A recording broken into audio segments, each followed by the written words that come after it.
Hi అండి, welcome back to our channel. ఇలా చూసారా అండి, హోమ్ మేడ్ పాస్తా అండి. ఎంతో టేస్టీగా ఇంట్లో ఉన్న వస్తువులతోనే చాలా ఈజీగా తయారు చేసుకొని తినేయచ్చండి.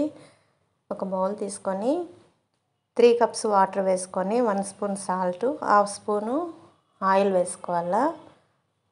1 కప్పు పాస్తా అండి వాటర్లో వేసేసి ఒక 10 మినిట్స్ వరకు బాగా బాయిల్ చేసుకోవాలా. ఒక 80% ఉడికితే సరిపోతుంది.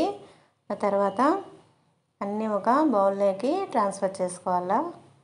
వాటర్ లేకుండా ఇలా అన్నీ తీసేసుకొని బౌల్లో వేసేసుకోండి. ఆ తర్వాత కడాయి పెట్టేసి 2 స్పూన్స్ ఆయిల్ వేసుకోవాలా. అలానే సన్నగా తరిగిన అల్లము, వెల్లుల్లి, పచ్చిమిర్చి వేసేసుకొని ఒక 2 మినిట్స్ అలా ఫ్రై చేసుకోవాలా.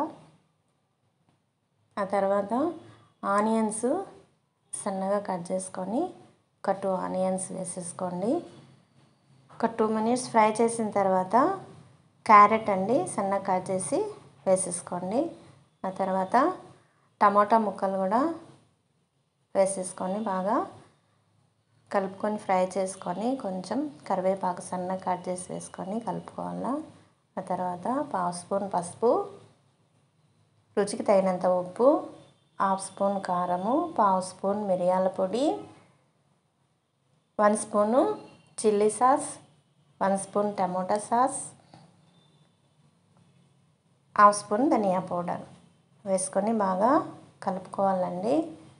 మీ దగ్గర సాస్లు లేకపోతే కొంచెం కారం ఎక్కువ వేసుకుంటే సరిపోతుంది.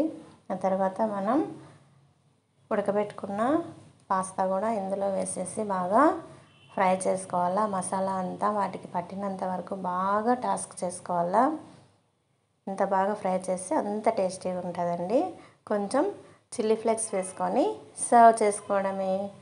కొత్తిమీర కానీ కరివేపాకు కానీ గార్నిష్ చేసుకోండి. చాలా టేస్టీగా ఉంటుంది. చాలా సింపుల్, చాలా ఈజీ. మార్నింగ్ బ్రేక్ఫాస్ట్కి అయినా ఈవినింగ్ స్నాక్స్కి అయినా చాలా యూజ్ అవుతుందండి. ఇంకెందుకు ఆలస్యం, మీరు కూడా తయారు చేసుకొని తినండి. చాలా టేస్టీగా ఉంటుంది. మీకు నచ్చినట్లయితే మీ ఫ్రెండ్స్కి షేర్ చేయండి, లైక్ చేయండి, సబ్స్క్రైబ్ చేసుకోండి. Thank you for watching.